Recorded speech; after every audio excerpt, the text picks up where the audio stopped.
Saya ingin mengcounter apa yang dikatakan di sini ya. Oke, ada seseorang yang membuat tulisan begini, sholat dipamerin, bagi-bagi bansos dipamerin, kunjungan ke sawah dipamerin, masuk got dipamerin, masuk Ka'bah dipamerin, giliran ijazah diumpetin. Oke ya, giliran ijazah katanya diumpetin ya. Perlu rakyat Indonesia mengetahui bahwa ijazah Pak Jokowi itu bukan diumpetin, tetapi ijazah Pak Jokowi itu adalah sebagai barang bukti terkait ketersangkaan Roy Suryo dan kawan-kawan di Polda Metro Jaya. Oke, sekali lagi saya sampaikan bahwa ijazah Pak Jokowi itu bukan diumpetin, tetapi sebagai bukti atau barang bukti terkait ketersangkaan Roy Suryo CS di Polda Metro Jaya terhadap fitnah ataupun dugaan fitnah dan hinaan yang mereka lakukan kepada Pak Joko Widodo. Jadi itu adalah barang bukti. Oke? Barang bukti coy, ya. Jadi kalau kamu atau kalian ingin melihat ijazahnya ya ada di Polda Metro, bukan diumpetin. Lalu pertanyaannya adalah kapankah itu akan diungkapkan? Kapan diungkapkan itu adalah ketika nanti di persidangan, ya kan? Karena ini barang adalah barang bukti bahwa hinaan ataupun fitnah yang didugaan ini dugaan ya, fitnah dan dugaan yang dilontarkan oleh mereka kepada Pak Jokowi yaitu melalui apa? Mereka mengatakan bahwa 99,9% ijazah Pak Jokowi itu adalah palsu. Sehingga Pak Jokowi dalam hal ini merasa bahwa dia difitnah dan dia dihina. Hinaan apa? Ya kalian lihat aja di medsos deh ya kan, bagaimana mereka memperlakukan Pak Jokowi seperti itu ya dan keluarganya.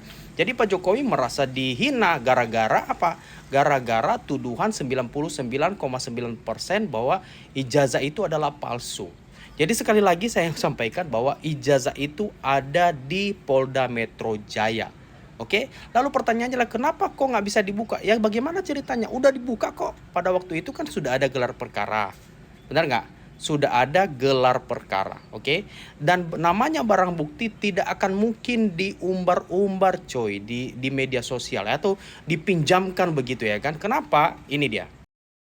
Teman-teman, secara hukum di Indonesia, barang bukti yang telah disita oleh penyidik tidak boleh dipinjamkan begitu saja kepada tersangka untuk diteliti secara bebas, ya. Kenapa? Ini di bawah nih ya. Kewenangan penuh untuk menolak permohonan ini jika dikhawatirkan tersangka akan merusak, ya. Dikhawatirkan barang bukti itu akan rusak, menghilangkan atau memanipulasi barang bukti tersebut, ya. Makanya teman-teman, barang bukti yang sudah disita itu apapun itu bentuknya tidak boleh dipinjamkan atau diminta dulu ke Polda ya untuk diteliti dulu ya. Jadi salah kaprah kalau Roy Suryo dan CS untuk meminta bukti ya kepada Polda yang sudah disita mereka sebagai untuk diteliti dulu ya. Nah, bagaimana caranya untuk membela diri ya? Bela diri di pengadilan dong, ya kan? Nanti para ahli yang akan menunjukkan ya, para ahli yang akan meneliti itu ya, apakah betulkah yang disampaikan oleh Roy Suryo ini dan teman-temannya 99,9% ijazah Pak Jokowi itu adalah palsu. Buktikanlah di pengadilan. Itulah saranku, buktikan di pengadilan ya, jangan terlalu banyak koar-koar ya. Jadi sekali lagi bantahannya adalah begini ya Pak ya. Sholat dipamerin, bagi-bagi bansos dipamerin, kunjungan ke sawah dipamerin, masuk got dipamerin, masuk Ka'bah dipamerin, giliran ijazah diumpetin. Bukan diumpetin, tapi disita oleh penyidik Polda Metro Jaya. Paham ya?